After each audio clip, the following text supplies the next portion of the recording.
E a informação, ela tem esse peso existencial de ser importante na medida em que ela reforça um viés de confirmação que é decorrente de uma percepção. Então a gente percebe, no momento que nós estamos vivendo, que para as pessoas, nós passamos de uma espécie de uma sociedade do não sei na Idade Média, para uma sociedade talvez do eu sei na Idade Moderna, para uma sociedade talvez do eu sou. Né? A informação, ela diz quem você é, ela é um elemento constitutivo do que nós somos. Né? Eu sou um cloroquiner, eu sou um vaciner, eu sou, enfim, terraplanista. E aí, fazendo uma ligação com uma obra do Fausto e uma obra do professor Viaro, o que eu percebo com o próprio Santo Damastor é que o que atravessa, o elemento que atravessa os 3 livros, na minha visão, é o fundamentalismo. E não existe fundamentalismo sem que você não tenha uma sociedade muito baseada no eu acho, na percepção. Né? No caso do Fausto, ele vai abordar melhor o fundamentalismo tecnológico, né? De você achar que a tecnologia e a ciência vai resolver todos os problemas. No caso do Viaro, né, ele está ali abrindo a caixinha daquelas pessoas que prometem que vão destravar o código da prosperidade, é isso? Destravar drivers mentais. Exatamente. Então eu acho que a gente pode passar agora a palavra para o Fausto, desenvolver essa ideia e ouvir sua opinião em relação ao que o Favelotti pode falar sobre as eleições dos Estados Unidos. Não, acho o seguinte. Tem um elemento que eu acho que é fundamental. Como nós somos mitômanos de raiz, né? As ilusões, as ficções, as expectativas, né? Você vai chegar e vai falar que se fizer, se for puxar o fio, né, desse negócio, você vai parar na última instância, que é uma instância, digamos, espiritual, de medo, de desamparo, né? de raiva, de tristeza, né? Diante da tal indiferença da natureza, do cosmos, etc. Tem que começar por aí. De primo, você já tem isso.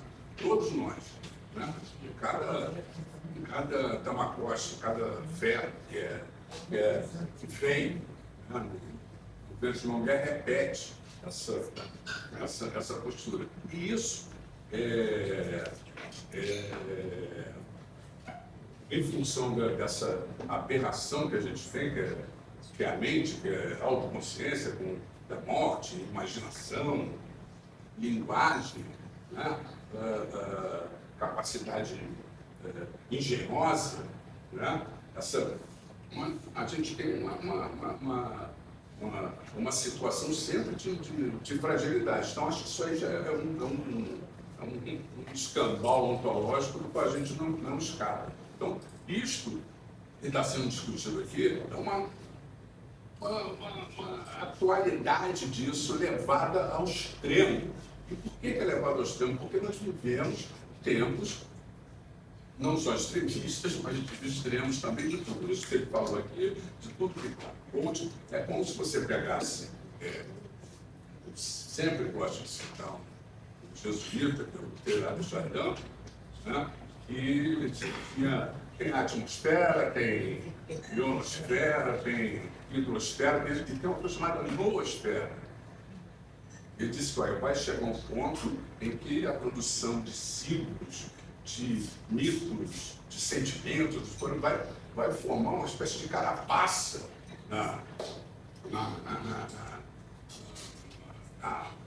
uma aura pesada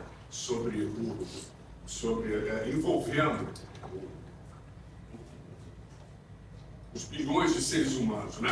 Fora a placenta digital, que a gente pode colocar dessa forma, né? Que nos alimenta de várias formas. Então, eu gosto sempre de começar, e isso está no Favelotti e faz parte, depois de uma multiplicação. São 8 bilhões de bonecos e bonecas, colocando saberes, eu também estava lá, saberes, não sei, quase trilhões de saberes. Assim. O principal, dentro dessa visão do jesuíta, É como se a gente tivesse se tornado acumuladores compulsivos de miragens motivacionais. Então, esse é o ponto. Né? A gente pode chegar e dizer, olha, existe uma combinação para a gente chegar e acreditar que aquela fábrica, ou que a democracia, ou que a família, ou que o amor, ou que isso aí, existe, e isso vai nos dar uma sustentação. Medo, tristeza, raiva, são, né? Né? E aí, mas só que vão haver conflitos com isso, né? De interesses, de valores, etc. Né? Quando ele fala, a tecnologia vai resolver tudo, na verdade, isso é uma coisa da Revolução Francesa, dos ministros achando que, nós vamos chegar num ponto em que a razão, etc., tecnologias, vai. Porque o grande problema é achar soluções para todos os nossos problemas físicos, psicológicos, etc., etc. Né? E a gente viu que isso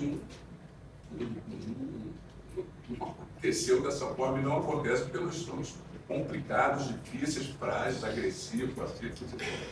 Né? Então, esses acumuladores compulsivos estão botando seu bloco na rua. Né? Parafrase disso vai desde uma parafrase do John Lennon, não vamos dar uma chance à paz, não, vamos dar uma chance ao ódio, coitado. Deixar de lado, essa de amor, odiar um pouquinho. Né? Então você tem uma situação em que esse tipo de coisa, acontece essa situação de desamparo. Você falou de pós-verdade, ele fala do coach, que na verdade é um prestidigitador, é um mágico, né? É um grande enganador. E aí, dependendo do prestidigitador, fala, porra, o cara consegue, sem nenhum preparo, enganar as pessoas. Aí eu estava conversando com ele, só para finalizar, vem cá, tá bom, você está apontando para o coach, que pode ser o Trump, né? Digamos. Mas o que acontece? Ele é a turma. As pessoas. Né? Essa coisa, e a gente está indo para coaches meio caricatos e violentos. Mas o pessoal New Age. Né? O pessoal que é Nutella. Coach Nutella que vai você ficar retardado. Né? E outros tantos. Temos vários exemplos. Né? E antes disso, eu me lembro que em 75, só analisar, que você está falando de aula, em 75, quando houve uma reforma educacional, você vai lembrar disso, que a ditadura, né, de fragmentação das matérias, etc. Uma das coisas, e eu estava fazendo o cursinho vestibular, uma das coisas que foi colocada, que era praticamente exigida dos professores, era que eles fossem incrivelmente sedutores e totalmente swingantes na forma de mandar. Olha, tinha cada professor e professora, não vou nem, mas professor, né? Os caras, não era nem musiquinha, né? Ele fala de musiquinha, não. Agora essa rapaziada aqui, Santa Maria Quintiliana, outra rapaziada não sei o quê, então ficava transformado em auditórios pedagógicos. Né? Então você já tem, isso tudo que eu estou colocando vai ser o seguinte, não é novidade. Todos nós somos culpados de tudo que acontece. Eu não gosto de apontar o dedo para ninguém. Nem para Hitler, nem para Mussolini, nem para Churchill, nem para... Nossa, estou aqui. Eu super Trump, tem a crime of the sense. Né? Então, é isso, né? Estar dentro, nós temos, porque tem gente que fala assim, porra, não, mas o pensamento coletivo, né? Os saberes, isso aí são coisas que vão sendo acumuladas e as pessoas. É o saber do povo, é o saber da situação, é o saber não sei o que. E aí? Será que é tudo sempre Não. Né? Então, nós somos malucos, assassinos, conflituosos, amorosos, mas ninguém fala disso. O negócio é apontar o dedo e achar um culpado exatamente como foi o Trump. Porque assim, 70 bilhões de tons de cinza mais não. Né? Você vê todo mundo dizendo, agora o fascista vai governar. Poxa, o que tu está falando? Bom, é que... Exatamente, não, maravilhoso. Uma das coisas que eu aponto no meu livro e que eu procuro apontar as coisas que realmente me preocupam, eu chamo de a morte da ideia dentro do livro. Por que a morte da ideia? Porque não há ideia sem reflexão, não há reflexão sem repertório. E o repertório está sendo colocado na descarga. Por isso nós estamos cercando de uma possibilidade da morte da ideia. E desde que eu me conheço por gente, eu sou um revoltado. E eu me revolto porque eu digo para a pessoa, está morrendo a ideia. E depois eu digo assim, reage, cara. Eu te dizendo que está morrendo a ideia, está dizendo que está aí. Qual é o problema? O problema é que não há mais nenhum tipo de inclinação para a busca por esse repertório e eu vou tentar aqui explicar para vocês por quê, da forma mais lúdica possível. Eu sou de uma geração que só tinha 3 fases, 3 vidas, e quando perdia a última, tinha que voltar ao início do jogo. Não sei se alguém sabe do que eu estou falando. Tá. Eu vou repetir. Eu sou de uma geração que tinha só 3 vidas, e quando tu morria a última vida, tinha que voltar ao início do jogo. Depois eu passei por uma segunda parte da minha existência, onde surgiu uma coisa chamada password. Então, se tu avançasse 10 fases no jogo, aparecia na tela da tua televisão um código de password com uma contagem regressiva do lado. Tu tinha que correr, pegar um papel e uma caneta para anotar aquele password, que daí tu sabia que quando tu mandasse tu desligar a televisão, quando ligasse de novo, tu digitava o password e tu começava o jogo a partir daquele momento. Depois eu passei por uma outra geração que surgiu o memory card. Tu não sabe, era uma espécie de disquete. Então tu conseguia salvar o teu jogo nesse memory card e a hora que tu quisesse tu começava colocando o disquete e acessando a evolução do teu jogo pelo memory card. Depois disso surgiram as revistas, que traziam nas revistas os macetes para passar das fases difíceis. Eu comprava a revista e descobria o segredo. Eu, como um apaixonado por Mario Bros, que era eu passava por Mario Bros, tinha ali as 99 fases do Mario e tinha as fases escondidas que só a revista trazia. Quando eu descobri as fases da estrela, coisa maravilhosa. O que nós temos hoje, ou pelo menos há uns 15 anos, 10 anos já? A vida infinita, com o espaço dentro do jogo infinito. E quando esse jovem não consegue fazer alguma coisa nesse jogo, que é de vida infinita e com espaço infinito, ele pega um smartphone, ele fica jogando videogame e bota num youtuber que é especialista naquele jogo, e no YouTube ele vê um especialista passando daquela fase que ele não consegue passar e ele passa. Até aí tudo bem, vamos chamar de velho ultrapassado, é tecnologia, ela veio para facilitar, ok. Sabe o que o professor aqui começou a perceber no colégio? É que o aluno não entendia por que no jogo era assim, mas na prova não. Por que na prova ele não podia consultar um youtuber para dar para ele o gabarito ou o resultado? Por que na prova ele não podia ir para o final das respostas para olhar? Por que afinal de contas os jogos não trazem mais para ele desafio, mas exigem dele desafio dentro da escola e dentro do mundo do trabalho? Por que a escola é isso, a sociedade é uma máquina de moer carne, mas ele pode, através da tecnologia, acessar tudo que ele quer? E aí eu brigo com os meus amigos acadêmicos, e aqui eu vou brigar, espero que esteja sendo filmado, porque eu adoro isso. Eu vou brigar com meus amigos acadêmicos quando dizem o número de procura por Enem, o número de procura por vestibular, por isso temos que recuperar, porque os jovens já não estão com tanta quantidade procurando, e aí vem com as teses pedagógicas, coisa. Não! O número está caindo de busca por faculdade, vestibular, porque simplesmente para esse jovem não faz sentido fazer faculdade presencial. Não faz. Ele não quer saber de ficar 4 anos sentado numa cadeira para obter um título? Se estão dizendo para ele no YouTube que ele pode fazer isso aí pagando R$ 9,90 por mês ou de graça e ganhar títulos internacionais. E estudar a hora que ele quiser. E com micro conteúdo, Pablo Marçal, um canalha, falava de micro conteúdo faz 3 anos. Faz 3 anos que eu acompanho o Pablo Marçal. Ele falava em micro conteúdo. Tá? Em micro conteúdo. Outra coisa que me incomoda, quando os caras dizem, viado, o que tu fez hoje da vida? Eu falei, eu vi um culto do Silas Malafaia, vi um culto do Marçal, li um livro do Pondé e assisti uma aula do Olavo de Carvalho. O que me incomoda é que as pessoas dizem, mas tem que ter estômago. Não tem que ter estômago.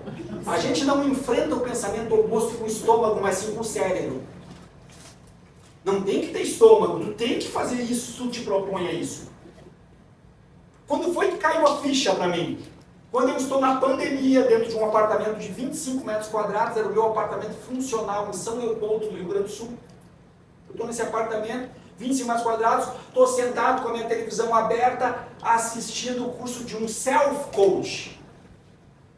No livro vocês vão entender o que é o self-coach, o coach auditório, que foi um título criado por um sujeito chamado José Roberto Marques, fundador do IBC, Instituto Brasileiro de Coach, que eu chamo do livro de mestre da cartilha do coach.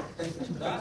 Então, eu estou assistindo um curso do José Roberto Marques, e eu juro para vocês, eu estou assistindo e ele falou numa hora assim, isso faz sentido para vocês? Em cima de um palco, com aquele auditório lotado, ele falou, isso faz sentido para vocês? E na hora me deu uma epifania, assim, eu falei, não, para.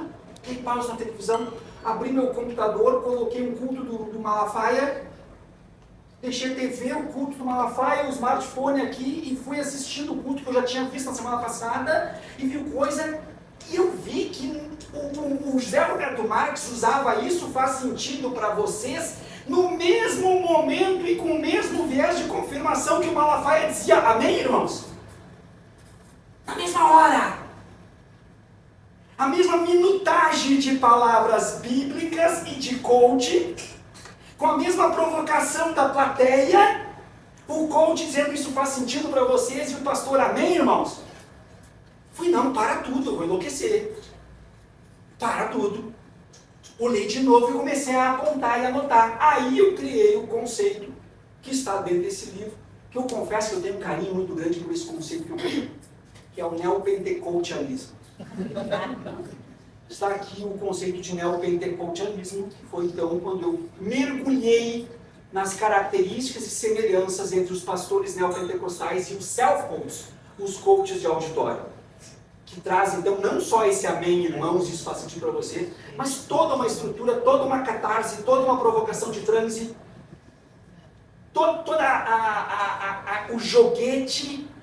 Inclusive no final, quando o pastor manda passar a cesta para pegar dízimos e ofertas, o coach vende os seus cursos.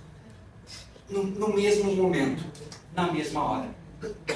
E aí eu decidi que eu não podia no meu livro, infelizmente, eu não podia no meu livro só falar dos coaches, sem falar de quem são essas pessoas que caem nisso. E aí no meu livro eu trago essas pessoas, eu mapeio essas pessoas, a fragilidade dessas pessoas, por que elas estão vulneráveis ao coaching, o que elas estão buscando e quais são as utopias que elas estão alimentando em detrimento das utopias clássicas, o que elas querem, o que elas pregam, é mais ou menos sobre isso. Gente, eu gostaria que vocês fizessem perguntas, tá? Provocação aqui, que é talvez uma raiz interessante da crença que a gente vive hoje, é que o pensamento chamado progressista, ele passou anos desconstruindo relação de verdade. Desculpa. Pergunta para falar. Faz a sua pergunta. O pensamento progressista, ele passou anos desconstruindo essa noção de verdade. Sei lá, já começa com Nietzsche, acho que é aquele que chama verdade e mentira em sentido extramoral.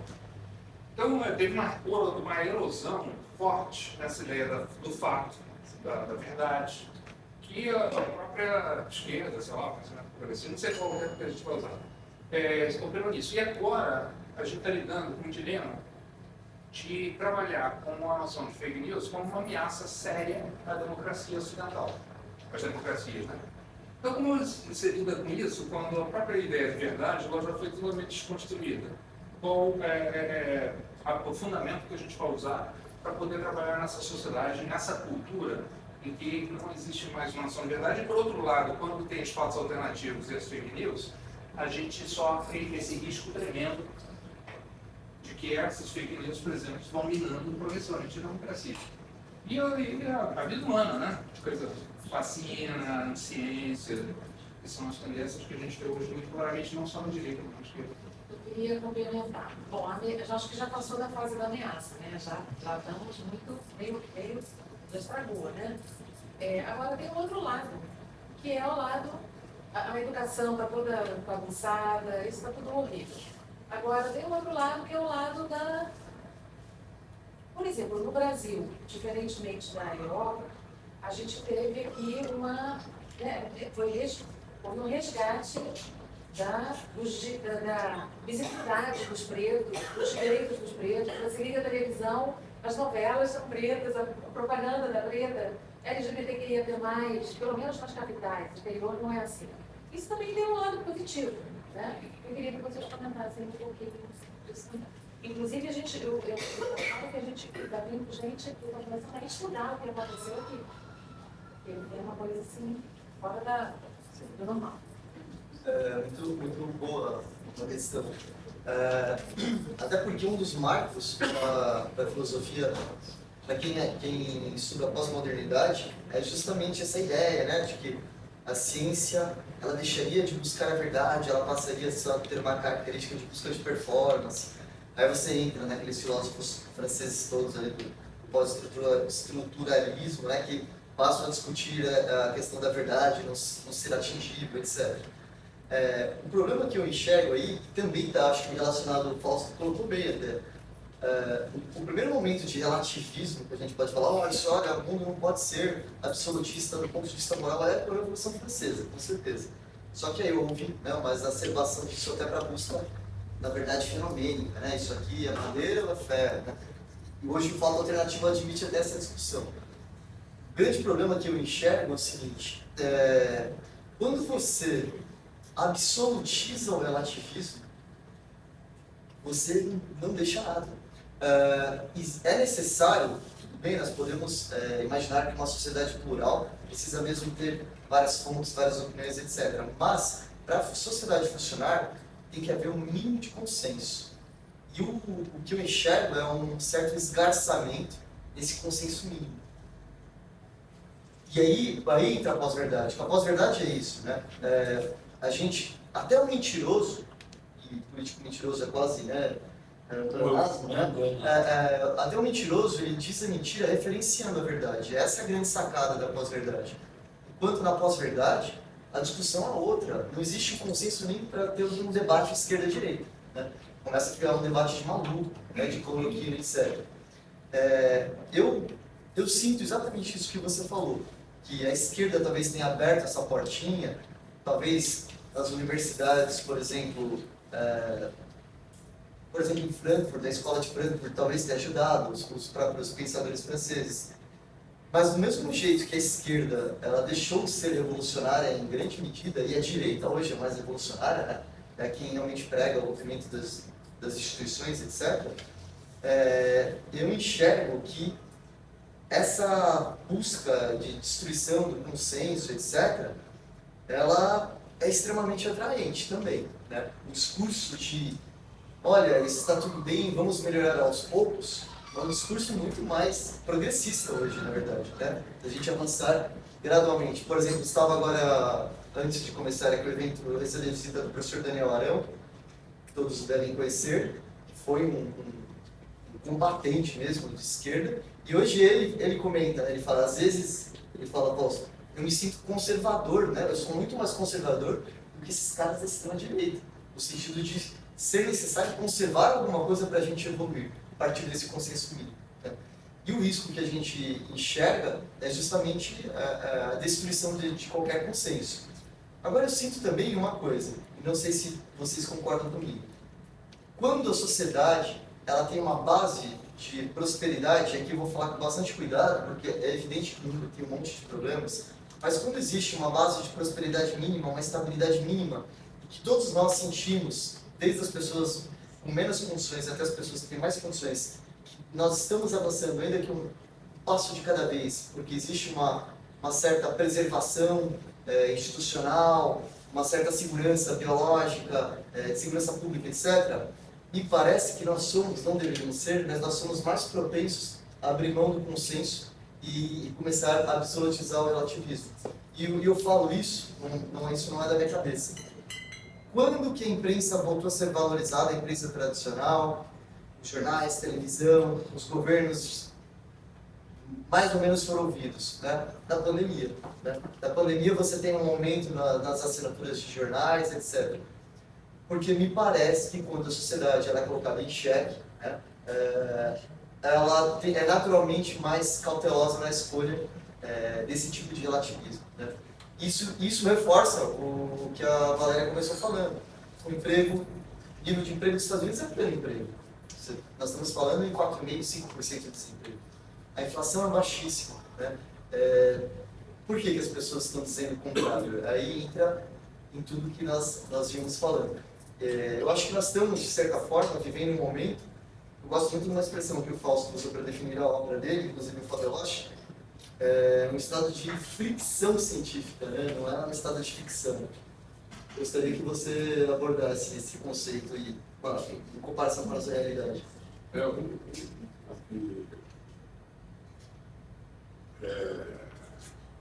Que a gente pode pegar é o seguinte: primeiro, aqui você deixou bem explícito, uma coisa bem, deixou bem explícito algo que volta e meia, que agora ficou mais agudo, que é uma crise de educação, né? Uma crise pedagógica, sei lá, como é que isso dentro do mundo, etc. Então, dentro desse ponto de vista. O outro, essa tua colocação é o seguinte: para mim, eu vejo como se você tivesse duas coisas. E não é exatamente relativismo, porque todo mundo acaba ficando conservador. Né? Tem filho, ficou conservador. Tem essa, acabou. Foi revolucionário solteiro. Tem filho, acabou. Né? Agora, o que é uma grande pergunta é conservar o quê? Né? Então, acho que está mais para conservante do que para conservador. Não sabe, né? Vamos ver o que é. E quando eu falo isso, é porque nós temos, voltando lá para os acumuladores compulsivos, e uma coisa que acontece também, que a gente tem esbarrado bastante do ponto de vista de uma guerra cognitiva, uma guerra psíquica, vamos chamar de quarta guerra, que faz parte, inclusive, esse curto-circuito pedagógico, né? Um curto-circuito terapêutico também. Né? O que mais a gente, digamos, 6 fúrias, dobraram as fúrias gregas, eram 3, agora são 6. Né? Porque você pode dizer que depressão, né?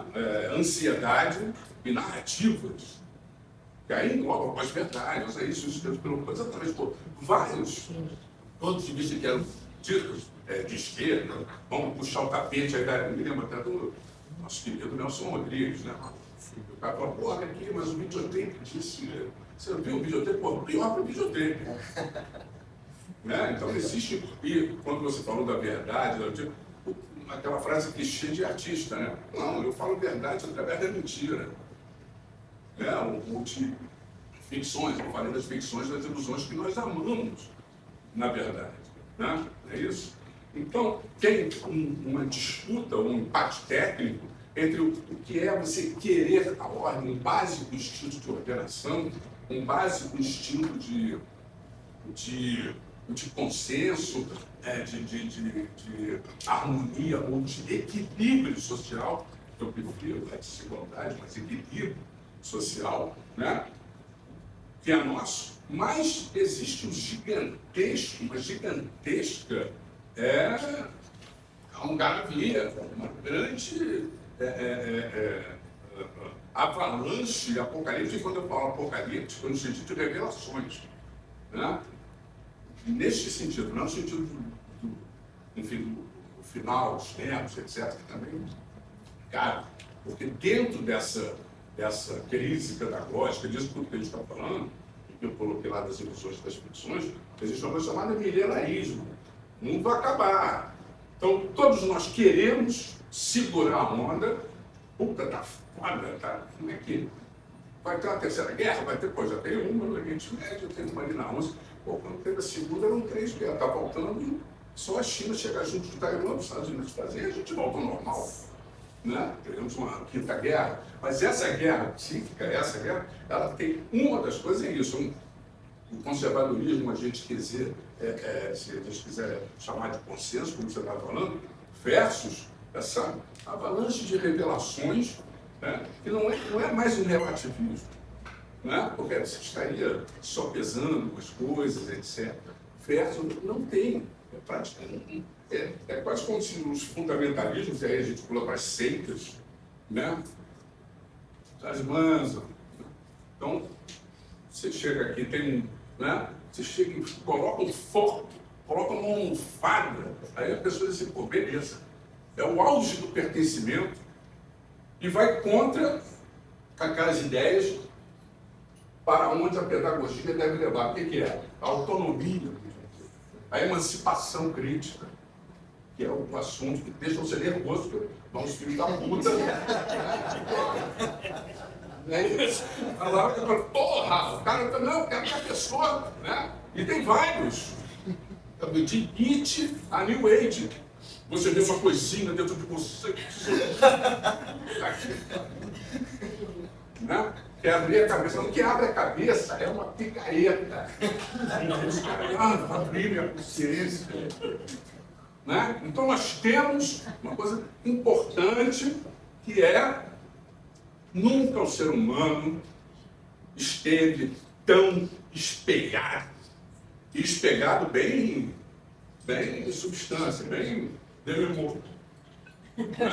Quebrado, estilhaçado, jogado no chão, uma fratura exposta. Aí ninguém não aguenta. Me diz aí um negócio para eu fazer. Ensina-me a viver. Porque eu não aguento. Essa que é.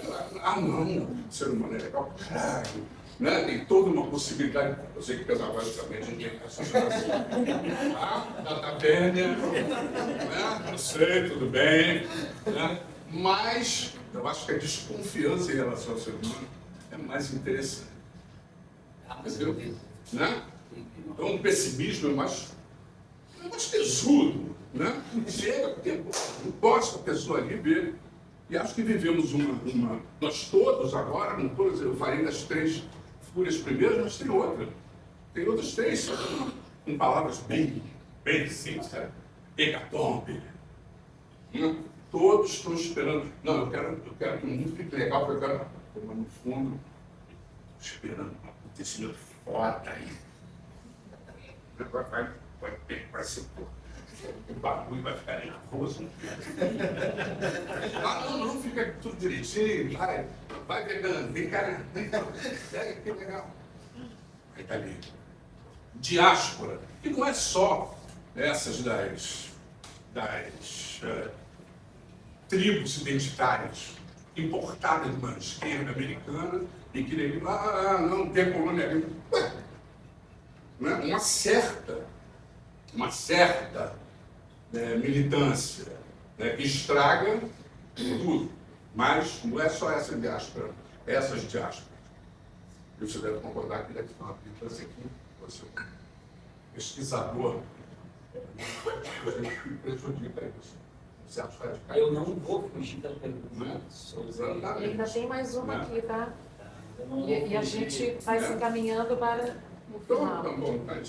Eu, como pesquisador dessa questão da negritude, eu não posso fugir dessa pergunta em hipótese alguma.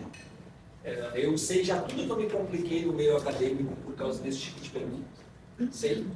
Porque eu conheço o nível de reverberação dessa polêmica. Sei. Mas eu decidi ser um polemista por natureza. Assim como eu me incomodei num congresso na Universidade Federal do Rio Grande do Sul, quando a militância negra pediu um microfone para fazer uma pergunta, e perguntaram por que na minha dissertação de mestrado eu abordo o quilombo dos Palmares, o Zumbi dos Palmares, e não falo Dandara. E eu disse, porque Dandara nunca existiu. Eu quase fui linchado aqui. Não existiu.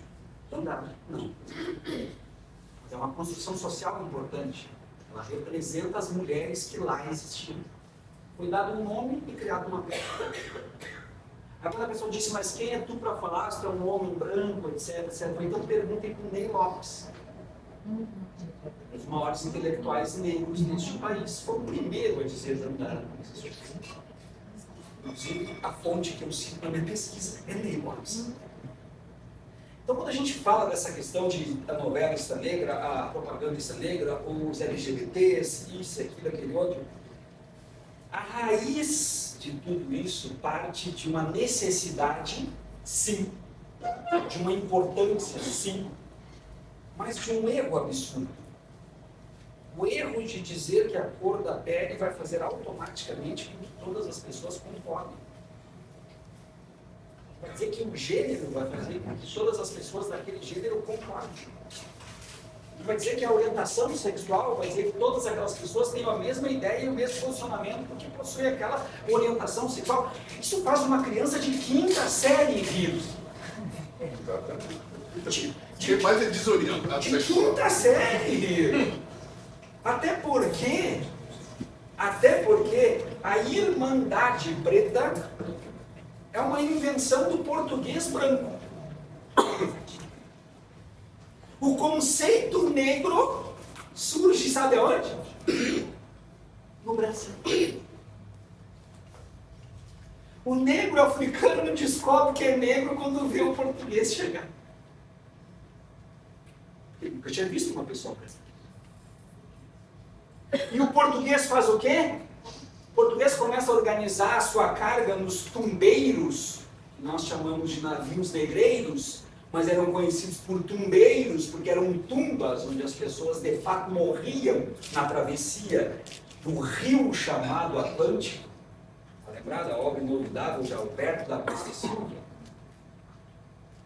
Eles preenchiam essa carga obrigatoriamente com tribos diversas e distintas. Porque ali tinha que ser uma carga que não falasse o mesmo dialeto, que não tivesse a mesma religião, que não tivesse as mesmas crenças e valores. Porque se todos fossem da mesma tribo, se organizavam, desciam o porrete no comandante e voltavam para casa. Então colocavam distintos para que não tivesse uma unidade, que fossem povos rivais, inclusive. Quando chegam no Brasil, identificam que a similaridade da cor fazia deles escravos. E aí criam entre eles o conceito de negros. Então, um conceito que foi criado à base da escravização não poderia dar certo automaticamente por uma questão de organização política. Isso é óbvio. E a mesma coisa para o movimento LGBT, e a mesma coisa para toda... Agora tem os therions, né? Tem os therions, quem não sabe o que são therions, eles são animais em corpo de pessoas. Ele chega para mim e diz, eu sou um lobo. E isso e eles dizem, isso não é moda, não é mimimi, não passa. Eu sei, eu sou um lobo em corpo de homem. Aí tem uns que são tigres, coisas assim. O problema é que eu não sou um cavalo, é quando você cagar na rua. Exatamente. Né? São os na rua, Então, com isso, gente, eu não estou dizendo que eu sou contra as militâncias, muito pelo contrário, inclusive faço parte de algumas delas, fui aceito em algumas delas com o meu espaço intelectual para cumprir. Eu sou membro do quilombismo, um quilombo político de Porto Alegre, do mestre Pernambuco, Balalolá. Eu sou batizado com Catibu dentro desse quilombo. Então, tudo faz parte. Mas sou um crítico justamente porque nós criamos essa ideia. A questão é, quando tu faz uma novela e tu coloca na novela pessoas que na rua, onde tu passa, não estão em espaço de poder, mas na novela estão em espaço de poder, tu não está incluindo, tu está mentindo para a sociedade. Tu está diminuindo a percepção do que a sociedade é de fato. Porque aquele que adquire conhecimento pelo que ele vê na tela, ele está acreditando que a sociedade é aquela. Isso não é inclusão, porque a arte não é uma questão de inclusão, é uma questão de reproduzir o que tu tem na sociedade. Tu tá mentindo. Como assim? Que mundo é aquele da novela que essas pessoas estão em espaço de poder, mas eu só vejo elas em espaço de subserviência? Como assim? Que isso? Já tem gente aqui perguntando pelos autógrafos. Então tem mais uma pergunta para vocês responderem para a gente já ir encerrando, por favor. A minha pergunta é a seguinte: onde estão os psicólogos e psicanalistas? Sobre tudo isso que vocês estão colocando aí. Eles não falam nada, não aparecem, não fazem movimento. Tem um aqui, ó. Olha só, eu agradeço a sua pergunta. Mas esqueceu dos psiquiatras. Mas é Eu quero responder rapidamente uma questão que eu acho que é fundamental. Tá? Olha só, o Senado da República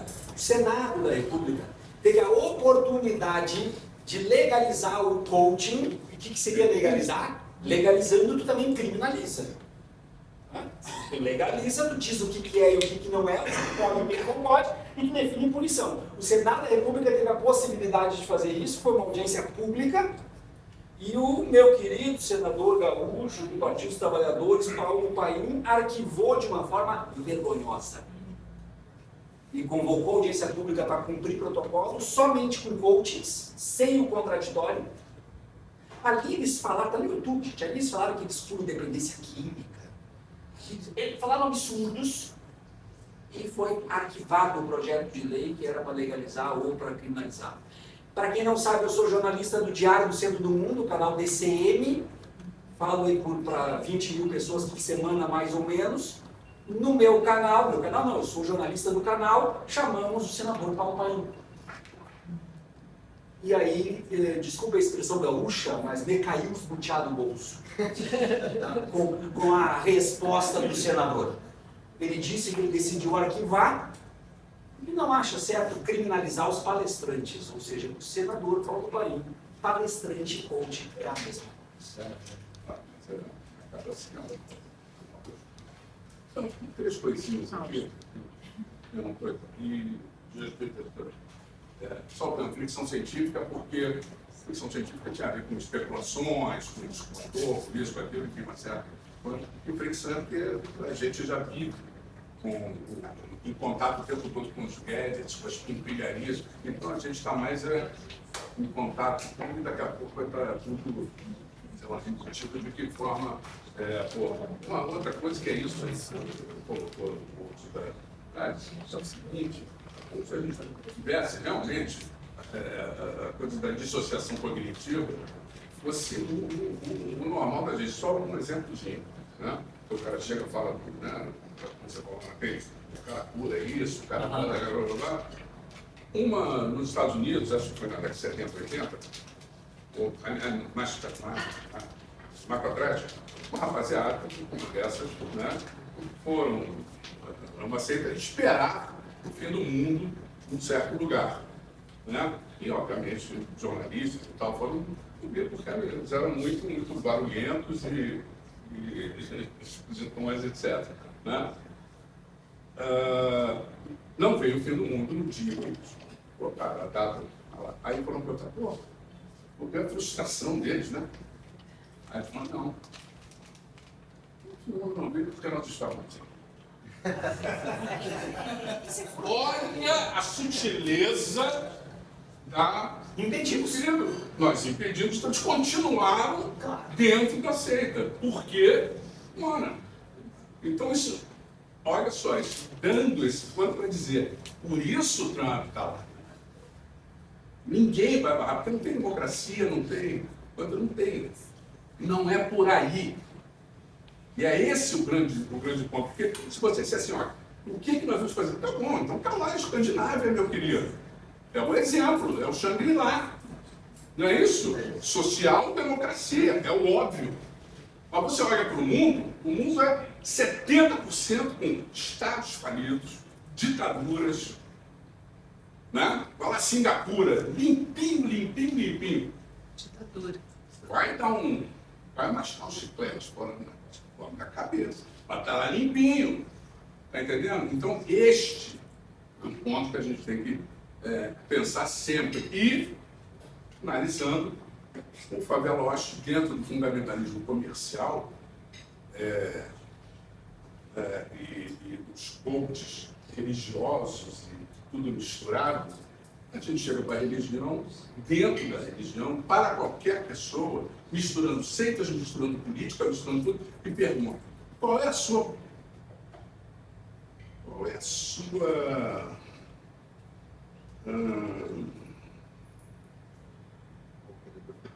operadora? Jesus Cristo, Marx, beleza, Anitta, Jeová, né? A sua operadora, isso aí, Charles Manson, né? Então, é neste nível de dúvida absoluta, mas vamos lá. É o que a gente tem para fazer. Vamos lá no mais perfeito pânico. Vamos com Deus. Um beijo no seu coração. Olha, o papel da ciência, ele está, inclusive, também sendo relativizado, né? Agora, por exemplo, a pergunta dela sobre psicólogo e psiquiatra me fez lembrar do embate entre o Christian Dunker, né? A filologista, como que é o nome dela? Pasternak, né? Ela acaba de lançar um livro que ela questiona até a psicanálise. No Santo Damastor, por exemplo, nesse meu livro, além de explorar essa convergência entre a política e o que seria uma paródia com o pentecostalismo meio parecido com o pentecostalismo, e surge também uma personagem que eu acho importante, porque o Santo Damastor ele tem vários easter eggs, e um dos objetivos do leitor é se divertir tentando descobrir quem é aquela personalidade dentro da história da humanidade. E um dos personagens é o Dr. Sigmund, né, que é uma livre interpretação do Freud. E ele se dedica ao longo da trilogia de estudar por que as pessoas poderiam se entregar tão facilmente ao fanatismo, ao fundamentalismo, etc. Mas, em dado momento, e isso fica um pouco bem aberto no livro, parece que ele também se perde nesse fundamentalismo científico como a Pasternak, né? Então, eu não sei, nisso eu acho o pessimismo bem sedutor também, como falso. Eu não sei se a cura, se a solução está nos psicólogos aí, nos psiquiatras, se no frigir dos ovos nesse mundo tão infodêmico, né, que nós estamos vivendo. Talvez nós realmente precisemos, como o Harari usou uma expressão que eu achei interessante, embora não ame a obra dele, da dieta da informação, precisamos de uma dieta menos informação. Não sei se um psicólogo vai nos ajudar, se ele não estará tão maluco quanto nós. Mas eu acho que é isso. Então, olha, eu acho que talvez o que a gente esteja precisando mais é de ficção. Pode parecer paradoxal, mas é a ficção consumindo a ficção. A pensadora Janu Alves, não sei se vocês conhecem, é uma pesquisadora que estuda educação midiática. Ela também é colunista do Nexo. E ela foi aluna do Ariano Suassuna. E ele falava que, uma observação assim dele como professor, que o sujeito que não convive muito com a ficção, que não tem uma certa afinidade com a ficção de uma forma lúdica, através da arte, geralmente ele é o sujeito mais fácil de ser enganado. É como se ele não tivesse repertório, né, para distinguir a verdade e a mentira, e talvez a pós-verdade a gente viu. Então, eu acho, assim, eu não faço a menor ideia de qual seria a solução. Não acho que o psicólogo resolveria, e por hora eu acho que o que nós temos que fazer mesmo é embarcar aí nas ficções científicas. Exatamente. Ozempic. Gente, muito obrigada, Alexandre e Fausto, professor Riara. Obrigada a vocês que vieram assistir a gente. Os livros estão à venda ali no balcão da livraria e eles vão ficar aqui fotografando.